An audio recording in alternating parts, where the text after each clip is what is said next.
صبح 26 اردیبهشت 1404 من با پیاده روی شروع شد.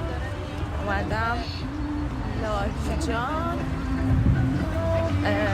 تو لوکیشن زدم تو ویز آبشار سیاه شیطان، درسته هم شیطان سیاه، نه آبشار سیاه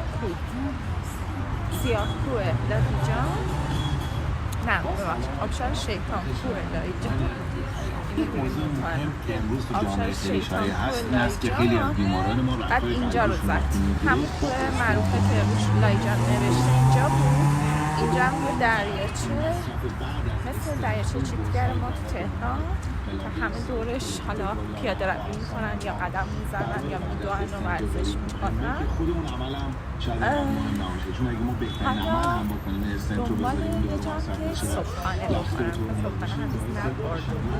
بعد دیگه مجبور شدم حالا پیاده روی کنم دور دریاچه تا برسم به صبحانه. اینجا کلوچه معروف نوشین در لاهیجان، ولی اینقدر شهر زندهیه که صبح زود همه اینا اومدن ورزش کنن. آخه هوا هم اومد خوبه، یه کوچولو نم بارون داره. با من باشین، بیت سنت.